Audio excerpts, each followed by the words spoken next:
시간 다 함께 묵도하심으로써 2020년 7월 5일 주일 예배를 하나님 앞에 올려드리겠습니다.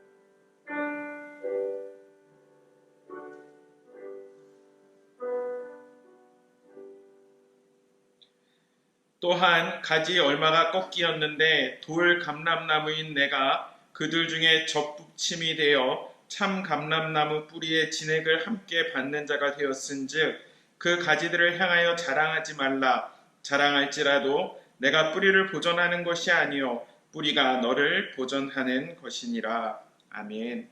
하나님 감사합니다. 오늘도 복된 주일을 저희 가운데 허락하여 주시고 영과 진리로 구별하여서 하나님 앞에 예배하게 하심을 감사합니다.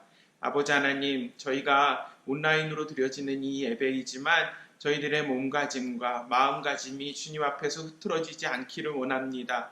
하나님 앞에 영과 진리로 올려드리며 아버지의 그 높으시고 위대하심을 찬양할 수 있는 우리들의 그 뿌리를 찾아갈 수 있는 오늘 이 예배가 되기를 원합니다. 함께 드리는 성도 한 사람 한 사람의 마음을 주님 주관하여 주시고 성령께서 예배의 처음부터 마지막까지를 주관하셔서 하나님의 영광이 드러나는 그 복된 예배 되게 하여 주시옵소서. 감사하며 살아계신 예수님의 이름으로 기도드리옵나이다. 아멘.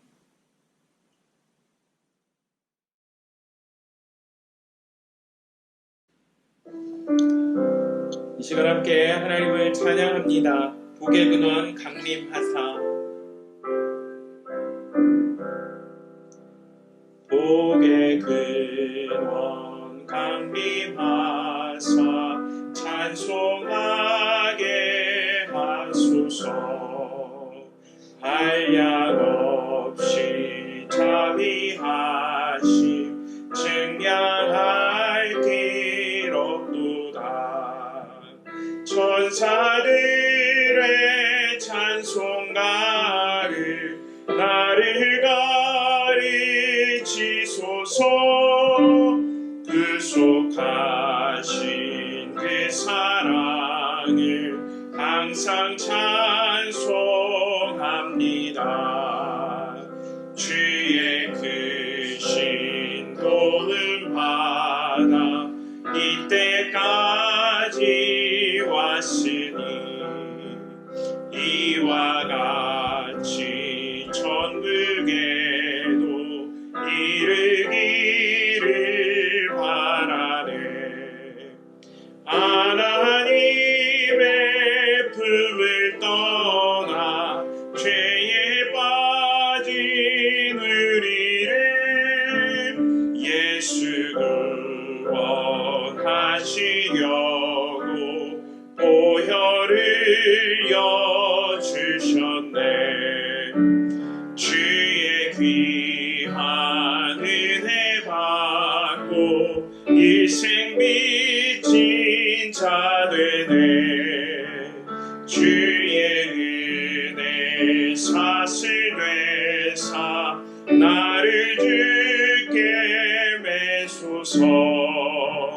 우리 마음은 연약하여 범죄하기 쉬우니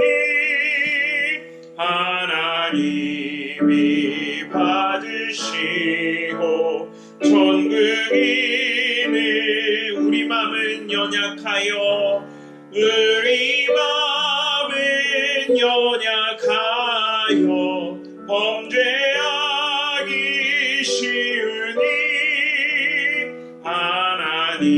하나님이 받으시고 천국인을 지소서. 내가 믿고 또 의지함이 내 너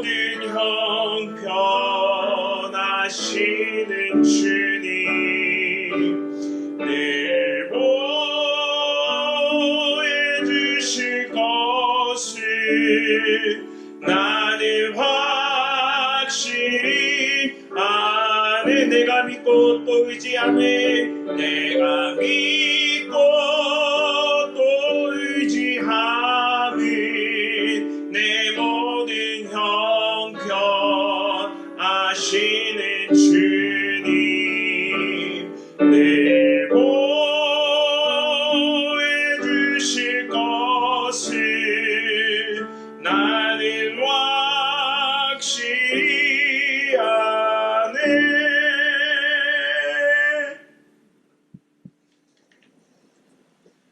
오늘 함께 나눌 하나님의 말씀입니다. 신약성경 마태복음 1장 1절에서 7절까지의 말씀을 함께 볼 텐데요. 봉독하는 것은 1절부터 6절까지 봉독하도록 하겠습니다. 마태복음 1장 1절에서 6절입니다. 아브라함과 다윗의 자손 예수 그리스도의 계보라. 아브라함이 이삭을 낳고 이삭은 야곱을 낳고 야곱은 유다와 그의 형제들을 낳고 유다는 다말에게서 베레스와 세라를 낳고 베레스는 헤스론을 낳고 헤스론은 람을 낳고 람은 아미나답을 낳고 아미나답은 나손을 낳고 나손은 살몬을 낳고 살몬은 라합에게서 보아스를 낳고 보아스는 루색에서 오벳을 낳고 오벳은 이새를 낳고 이새는 다윗 왕을 낳으니라. 다윗은 우리아의 아내에게서 솔로몬을 낳고. 오늘은 예수 그리스도의 족보라는 제목으로 하나님의 말씀을 나누도록 하겠습니다. 한국에 보니까 서울경제라는 그 일간 신문이 있더라고요. 거기에 작년에 기재되어 있던 사설을 하나 읽었습니다. 그 제목이 뼈대 있는 가문이라고요? 족보 100% 믿지 마세요 라는 제목이었습니다. 오늘은 그 예수님의 족보에 대해서 이야기할 건데요. Genealogy of Jesus Christ. 우선 한국 사람들이 참 족보에 연연하는 사람들, 연연하는 민족이 아닌가라는 생각을 해보게 돼요. 한국인 중에 족보가 없는 사람은 제가 지금까지 이렇게 살아오면서 거의 못 봤던 것 같아요. 그리고 그 족보상 양반이 아닌 경우도 거의 못 봤던 것 같아요. 조선시대의 그 역사적인 자료를 보니까요, 양반의 그 비율이 구체적으로 알 수는 없지만 적게 보는 사람은 10%에서 많이 보는 사람들이 25%, 26%까지 보더라고요. 그러니까 10분의 1, 그 10분의 2, 그 정도 되는 사람들이 양반이었다라는 건데, 지금 이 시대를 살아가고 있는 우리들은 한국 사람들의 경우에요, 대부분의 그 양반 족보를 가지고 있는 사람들이 대다수가 아닌가라는 생각을 해보게 됩니다. 조선시대에 극소수의 양반들만 족보를 가지고 있었다라고 해요. 하지만 평민들이 그 양반이 되고자 하는 욕망이 어마어마했던 거예요. 그러면서 그 족보를 사고 팔기가 성행하면서 자기들의 신분 세탁을 하기 위해서 노력했던 거죠. 특별히 1909년에 지금으로부터 한 110년 전이네요. 민족법이라는 게 시행이 되고, 그때부터 전 국민이 공적으로 그 자기의 성을 사용했다라고 하니까요. 사실 그 성을 따르는 족보의 그 역사, 이것들을 과연 신뢰할 수 있을까라는 생각을 해보게 돼요. 6세기까지는 한반도에서 성을 쓰지 않았다라고 해요. 그리고 우리가 지금 흔히 이야기하는 그 성 앞에 붙는 본관이 있잖아요. 그 본관도 나중에 생겨서요, 성씨와 결합을 했다라고 이야기를 합니다. 족보가 이렇게 쓰여지기 시작한 것은 17세기, 18세기에 들어서나 그 일들이 일어났었다라고 해요. 일제 강점기였던 1894년에 이제 가보개혁이 일어나고요. 그때 본격적으로 양반 제도가 폐지가 되는데, 그 나라가 망하는 순간이잖아요. 일제 강점기잖아요. 하지만 그 순간에도 사라지지 않았던 양반의식 때문에 오히려 그 민족법 시행과 어울러져서 사람들은 그 자기의 족보를 사는 일에 열을 다했었다라는 것입니다. 오늘은요, 그 신약성경 이제 처음 마태복음에 등장하는 예수님의 족보에 대해서 좀 함께 나눠보면서 예수님의 족보는 과연 어떤 의미를 갖는가, 우리 한국 사람들처럼 모든 사람이 그런 건 아니겠지만 그 자기의 신분 상승 욕구를 위해서 양반이 되고자 하는 욕구를 위해서 또 다른 사람들보다는 좀 더 탁월하게 좀 보여지기 위해서 예수님의 족보도 그렇게 조작되었을까요?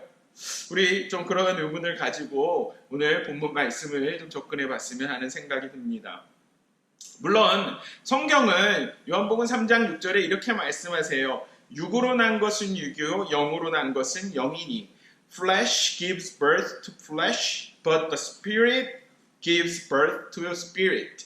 물론 우리가 영적인 해석을 가지고 영적인 눈을 가지고 성경을 바라보는 것이 중요합니다. 하지만 이와 함께 구약에서 수없이 그 메시아에 대해서 메시아의 도래에 대해서 예언하는데 오늘 본문 그 예수님의 족보를 통해서 커다란 비밀이 드러나고 있다는 사실, 예수님의 그 영적인 부분뿐만 아니라 그 육체적인 그 계보, 육체적인 족보, 이것이 갖는 의미가 또 굉장히 크다라는 것, 우리가 그것을 간과할 수 없다라는 거예요. 오늘 그 마태복음 1장의 예수님의 족보를 통해서 우리는 크게 두 가지를 생각해 보고자 해요. 하나는 예수님께서 복의 근원이 되신다라는 것입니다. 복의 근원 되신 예수님, Jesus, the source of blessing. 마태복음에 먼저 우리는 대상을 좀 기억을 해야 오늘 족보가 쓰여진 의미를 좀 더 이해할 수 있습니다. 마태복음에서 그 저자는 마태고요. 그 마태가 이 마태복음을 쓴 대상, 그것은 유대인 공동체였다라는 거예요.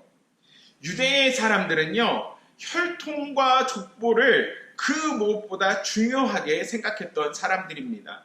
하지만 남유다가 기원전 586년에 바벨론에게 함락된 이후에 약 600년이 흐르는 동안, 예수님이 땅 가운데 오시는 동안 그 다윗의 왕권이, 다윗의 족보가 거의 단절되다시피 했기 때문에 이 땅에 메시아로서 예수님이 오셨다라고 할 때요, 예수님께서 과연 다윗의 왕권을 이을 자인가라는 그런 근거가, 그런 증거가 유대인들에게는 필요했다라는 거예요.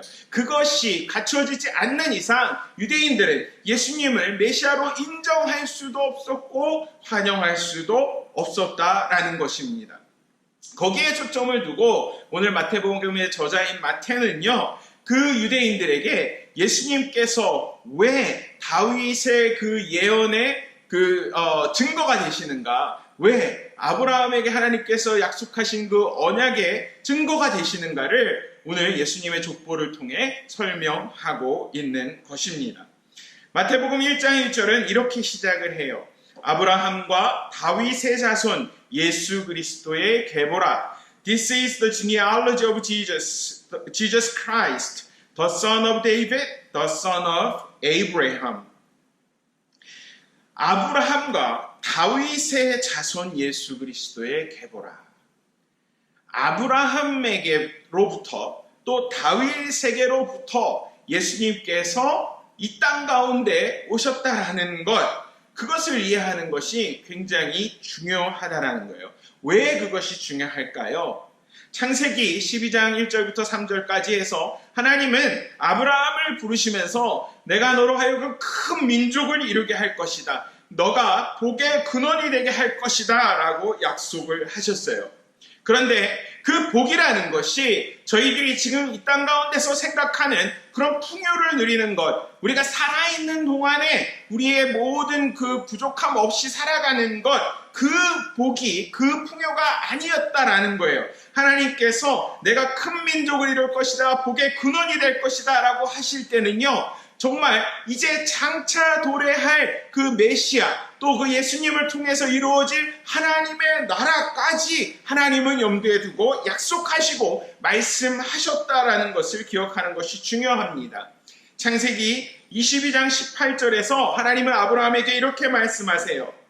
또 내 씨로 말미암아 천하 만민이 복을 받으리니 and through your offspring all nations on earth will be blessed. 내 씨로 말미암아 천하 만민이 복을 받으리니. 오늘 이 약속은 아브라함과 이삭과 야곱과 그 12족속을 통해서 유대인을 통하여서 그들이 생전의 복을 받겠다라는 약속뿐만 아니라 이제 장차 도래하실 그 복의 근원 되신 그 누군가가 구원자이시고 또 이 땅을 그 죄와 죽음으로부터 자유케 하실 그 누군가가 복의 근원이 무엇인가를 확실하게 우리에게 보여주신다라는 약속이라는 거예요. 그래서 오늘 예수님의 계보 앞에 아브라함의 자손 예수 그리스도의 계보라라는 표현이 붙고 있는 것입니다. 그렇다면 다윗의 자손은 왜 다윗의 자손이어야 하나요? 사무엘하 7장 16절에서 하나님께서는요, 나단 선지자를 통해서 다윗에게 허락하신 하나님의 그 언약의 성취자에 대해서, 메시아에 대해서 약속하고 계십니다. 내 집과 내 나라가 내 앞에서 영원히 보존되고 내 왕위가 영원히 견고하리라. Your house and your kingdom will endure forever before me. Your throne will be established forever. 여기에서 우리는 영원히라는 단어에 집중을 하게 돼요. 내 집과 내 나라가 내 앞에서 영원히 보존되리라. 내 왕위가 영원히 견고하리라. 이 영원함은 죽음과 그 죄의 권세로부터 자유하신 메시아를 통해서만 그 영원함이 유지될 수 있다는 것입니다.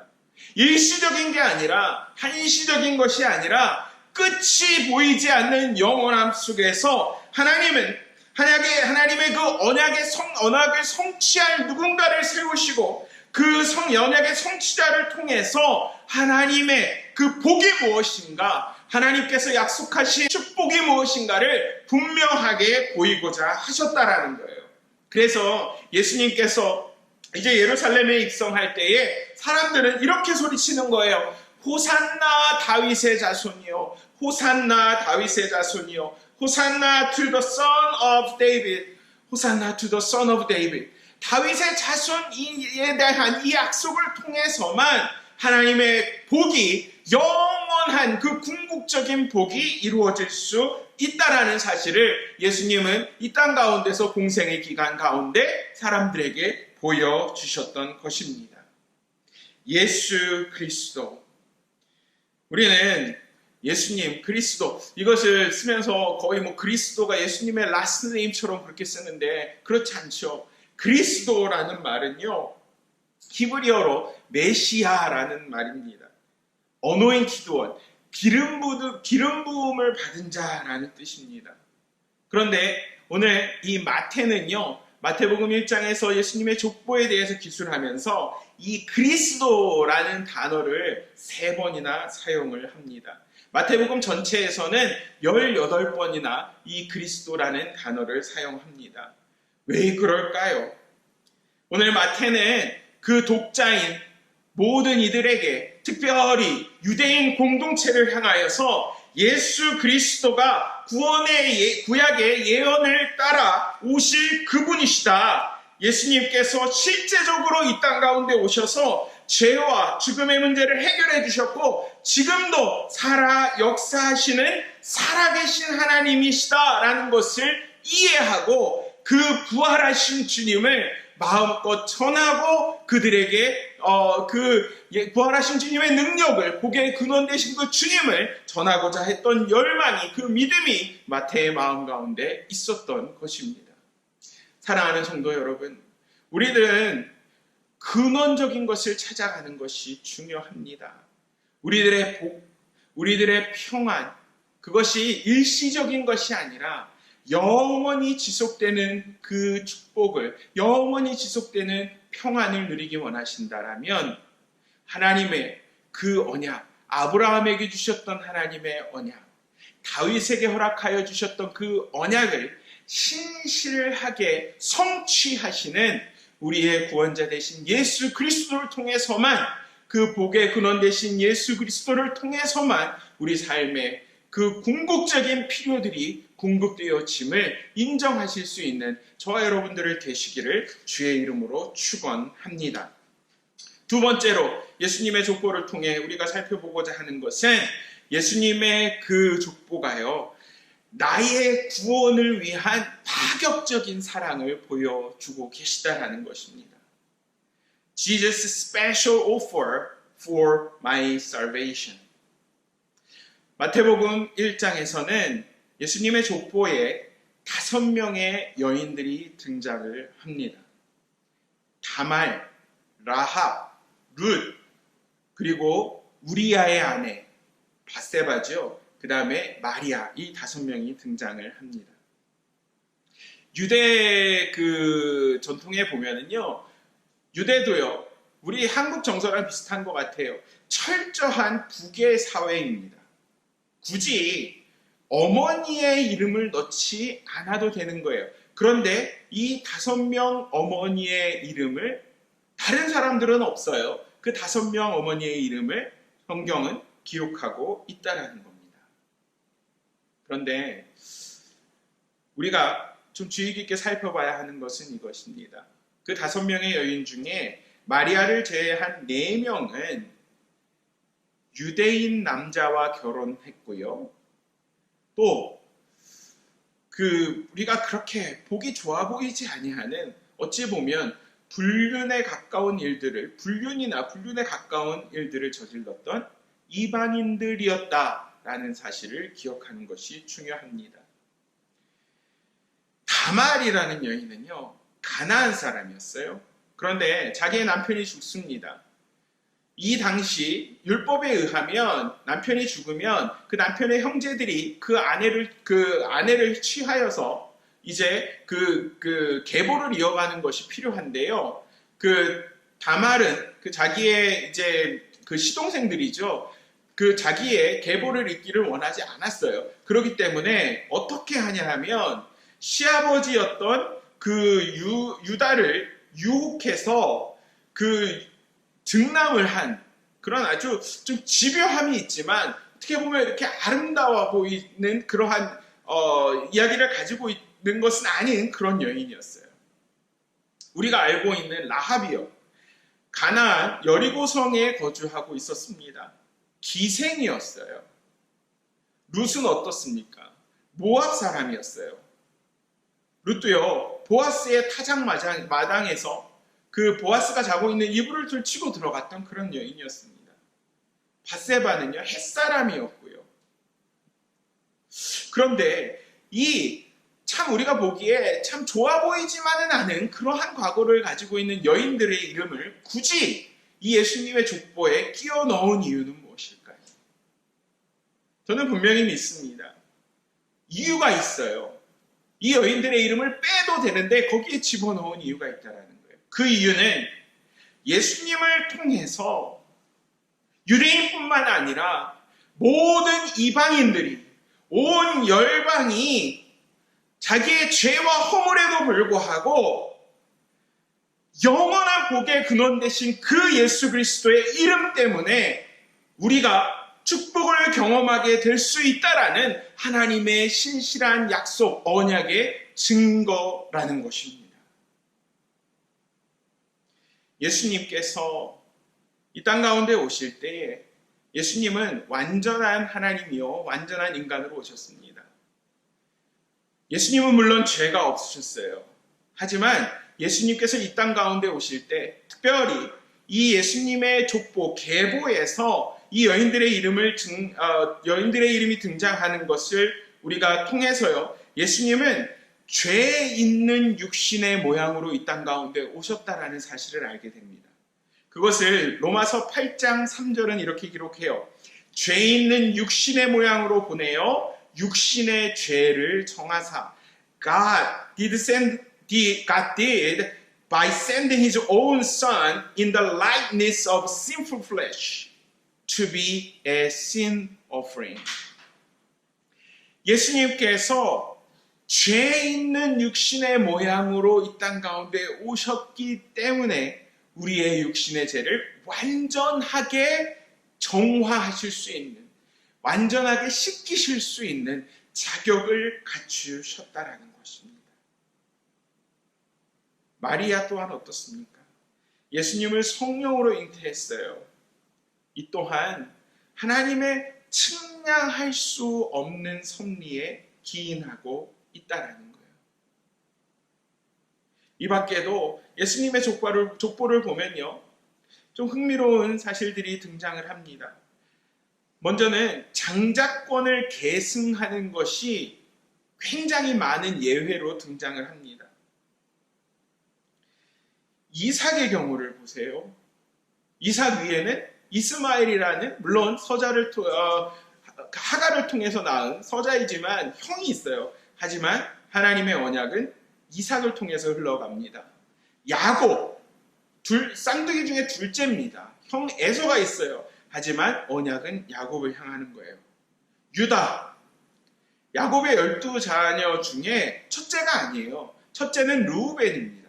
또 야곱에게 가장 많이 사랑받았던 아들이라고 하면 요셉이에요. 하지만 하나님의 그 언약은 유다라는 사람을 통해서 성취되고 있다라는 거고요. 그 유다의 계보를 통해 다윗이 예수님이 등장한다라는 거예요. 다윗도 첫째 아들이 아니었어요. 막내였어요. 솔로몬도 마찬가지입니다. 하나님의 언약은 선택적입니다. 하나님의 언약은 우리의 기대와는 다른 방법으로 움직입니다. 하나님은 가진 자, 이미 축복을 받기에 합당한 자를 들어서 사용하신다라기보다는 낮은 자, 없는 자, 겸손한 자, 남들이 보기에는 경멸받는 그러한 자를 들어서 하나님의 나라를 위해, 하나님의 약속의 성취를 위해, 하나님의 축복의 그 흘러감을 위해 사용하신다라는 것입니다.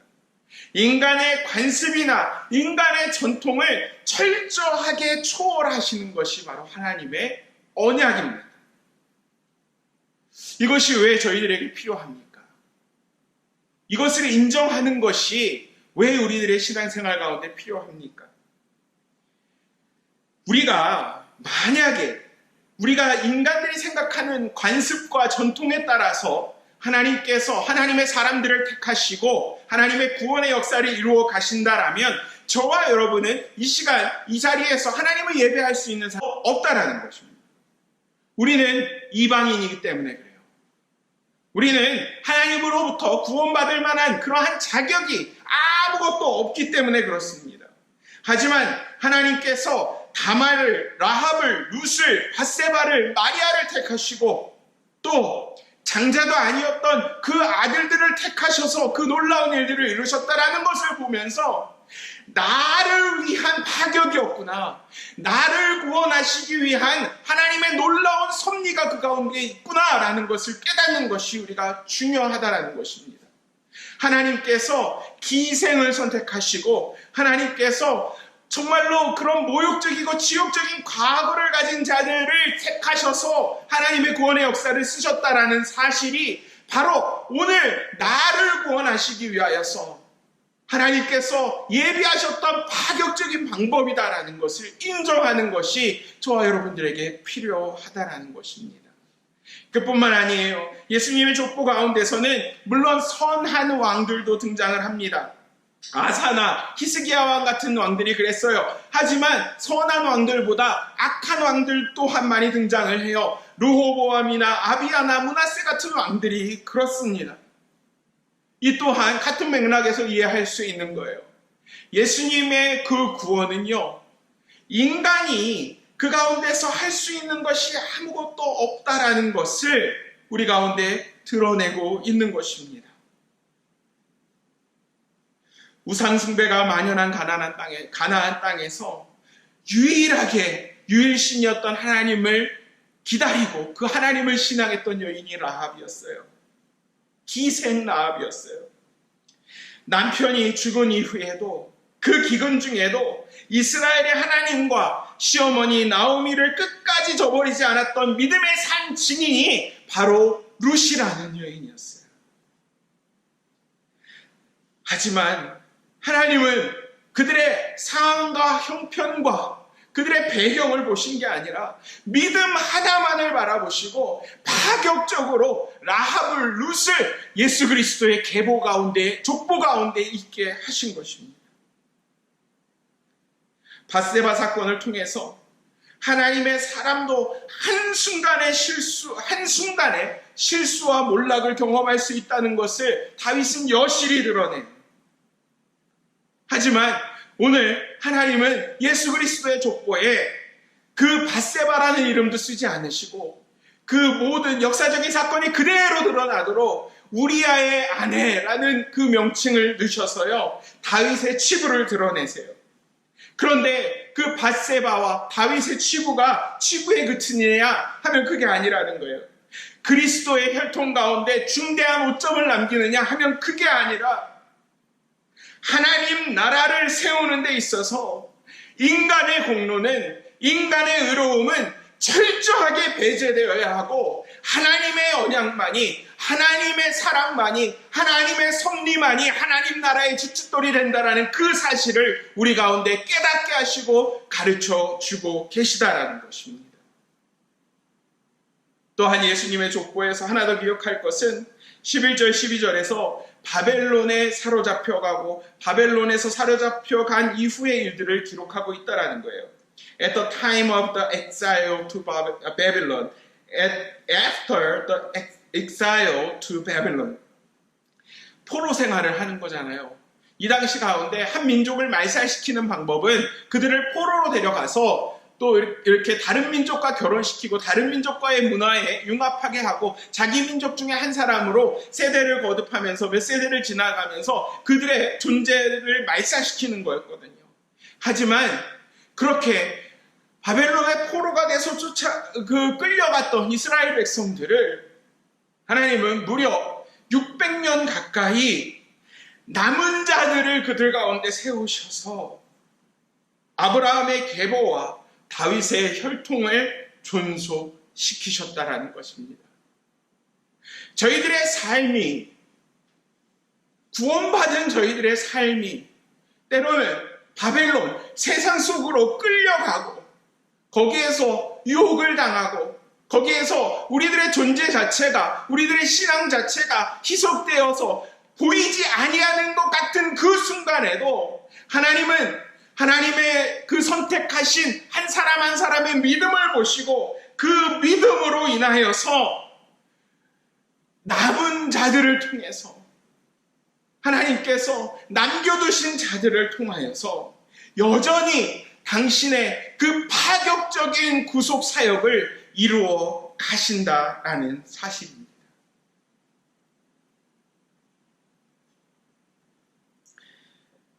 오늘 본문 마지막인 마태복음 1장 17절, 그 예수님의 족보가 마무리되는 17절에 이렇게 기록을 합니다.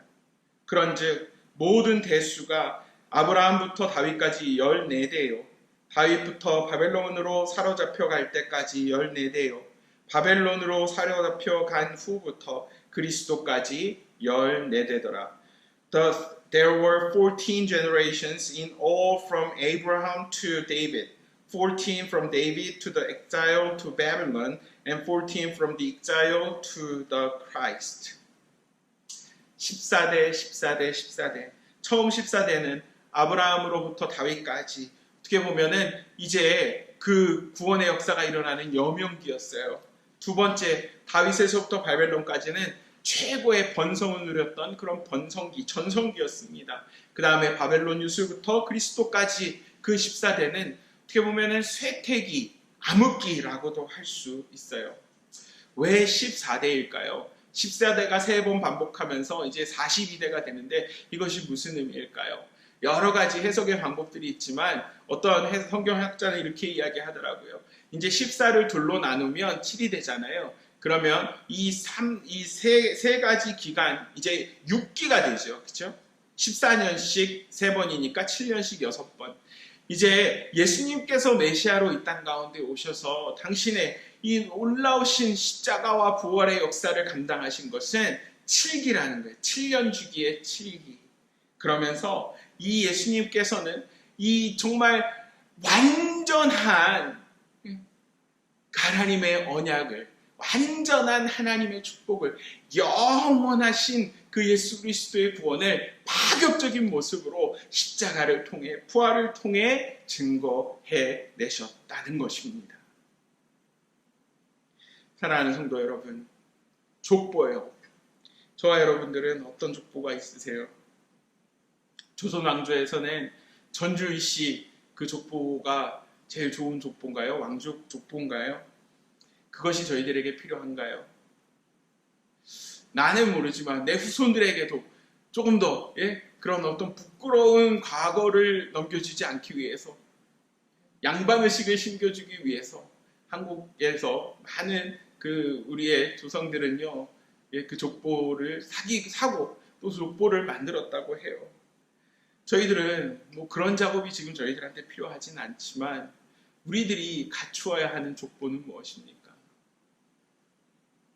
저와 여러분들이 신앙의 족보, 오늘 마태복음 1장에서 살펴본 예수 그리스도의 계보에 그 예수님의 이름 밑에 내 이름이 거한다라면 그거보다 더 큰 축복이 어디 있을까요? 우리는 오늘 살펴봐요. 만약에 이 예수님의 족보가 조작된 것이라면, 만들어진 것이라면 이렇게 추한 역사를 그 가운데 담고 있지 않을 거예요. 여인들의 이름 거기에 없을 거예요. 악한 왕들의 이름 없을 거예요. 하지만 있는 그대로를 보여주시면서 하나님은 오늘 우리 가운데 이것이 너를 위한 나의 사랑이었다라고 말씀하세요. 예수님은 나의 십자가가, 나의 부활이 이러한 파격적인 모습을 통해서 너를 통해 오늘도 증거되고 있다라고 말씀하세요. 로마서 11장 17절과 18절 말씀을 보면서 말씀을 마감하려고 합니다. 우리 존재 자체가 돌 감람나무였다라는 거예요. 돌 감람나무인 네가 그들 중에 접붙임이 되어 참 감람나무 뿌리의 진액을 함께 받은 자가 되었은즉 뿌리가 너를 보존하는 것이니라. 뿌리가 너를 보존하는 것이니라. And you, though a wild olive shoot, have been grafted in among the others, and now share in the nourishing sap from the olive root. You do not support the root, but the root supports you.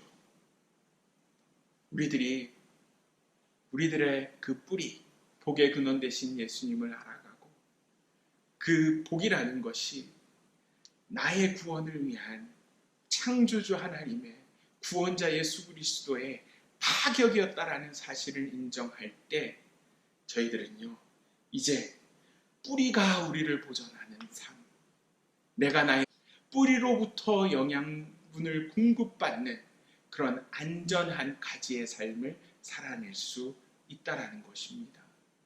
오늘 이 예수님의 족보를 통해 나는 누구인가를 다시 한번 깨닫고 그 놀라우신 은혜에 감사하며 나아갈 수 있는 저와 여러분들 되시기를 주의 이름으로 축원합니다. 이 시간 함께 기도하겠습니다.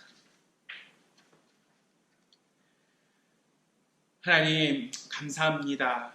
우리가 이 땅을 살아가면서 하나님의 자녀로서 예수 그리스도의 그 제자로서 살아간다라고 하지만 아직도 내가 누구인지, 내가 구원받았다라는 것이 어떠한 의미인지 망각하고 살았던 것을 주님 이 시간 고백하며 회개합니다. 아버지 하나님, 예수님께서 정말 파격적인 구원을 이루어 가셨습니다. 예수님의 족보는 그것을 증명합니다. 예수님의 그 파격 속에는 나 한 사람을 구원하기 위한 하나님의 언약과 하나님의 사랑이 녹아 있습니다. 영원한 그 축복을, 영원한 은혜를, 영원한 평안을 우리 가운데 머물게 하기 위한 하나님의 놀라운 계획하심이 있습니다. 하나님, 우리들의 모습이 그렇습니다. 다말처럼, 라합처럼, 룻처럼, 밧세바처럼 어떻게 이렇게 내세울 것 없는 그런 연약한 모습들입니다.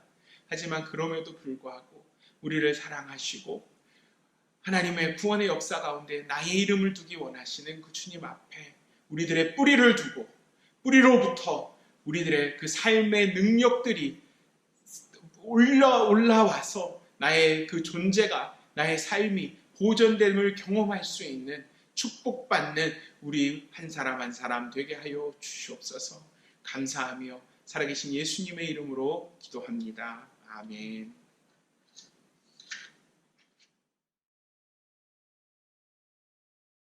이 시간 준비한 예물 하나님 앞에 드리시고요. 말씀을 함께 묵상하면서 찬양하기 원합니다. 은혜 아니면 살아갈 수가 없네. 은혜 아니면 살아갈 수가 없네. 호흡마저도 다 주의 것이니 세상 평안과 위로 내게 없어도 예수 오직 예수뿐이네. 은혜 아니면 살아갈 수가 없네. 은혜 아니면 살아갈 수가 없네. 호흡마저도 다 주의 것이니 세상 평안과 위로 내게 없어도 예수 오직 예수뿐이네. 크신 계획 다 볼 수도 없고 작은 고난에 지쳐도 주께 맡긴 나의 모든 삶 버티고 견디게 하시네. 은혜 아니면 살아갈 수가 없네. 나의 모든 것 다 주께 맡기니 참된 평안과 위로 내게 주신 주 예수 오직 예수뿐이네. 크신 계획 다 볼 수도 없고 크신 계획 다 볼 수도 없고 작은 고난에 지쳐도 주께 맡긴 나의 모든 삶 버티고 견디게 하시네. 은혜 아니면 살아갈 수가 없네. 나의 모든 것 다 주께 맡기니 참된 평안과 위로 내게 주신 주 예수 오직 예수뿐이네.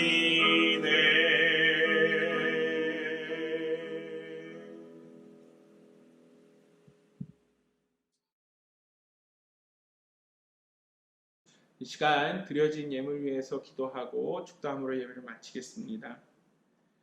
하나님 감사합니다. 오늘도 예배로 나오면서 예배의 한 부분으로 한 순서로 하나님 앞에 예물을 드립니다. 하나님 어렵고 힘든 상황 가운데서도 믿음으로 기쁜 마음으로 드려지는 이 예물 가운데 주님 축복하여 주시고 아버지 하나님 정말 하나님께서 이 땅 가운데 약속하신 대로 꾸어줄지언정 꾸지 아니하는 놀라운 축복 하나님 아버지 정말로 먼저 그의 나라와 그의 의를 구할 때에 이 모든 필요를 채우시는 그 주님의 약속을 경험하며 살아갈 수 있는 우리 성도 한 사람 한 사람 또 그들의 기업과 그들의 자녀들 될 수 있도록 은혜를 베풀어 주시옵소서. 또 예물이 쓰이는 곳곳마다 하나님의 나라가 확장되게 하시고 예수 그리스도의 복음이 땅끝까지 전파되는데 쓰임받는 복된 예물 되게 하여 주옵소서. 감사하며 살아계신 예수님의 이름으로 기도합니다. 아멘. 지금은 우리 주 예수 그리스도의 은혜와 아버지 하나님의 크신 사랑과 성령님의 교통하심이 이제는 예수님의 족보를 통해 드러나는 그 영원한 복의 근원 되신 예수 그리스도를 나의 구주와 주인으로 삼고 예수님께서 그 족보를 통해서 드러내 보여주신 파격적인 그런 언약의 성취가 나의 구원을 위한 것임이라는 것을 믿고 이제는 그 예수님의 파격을 나의 삶뿐만 아니라 내 주변의 모든 사람들에게 전하기로 결단하는 주의 백성들 위해 지금부터 영원토록 함께 하시옵기를 간절히 축원하옵나이다. 아멘.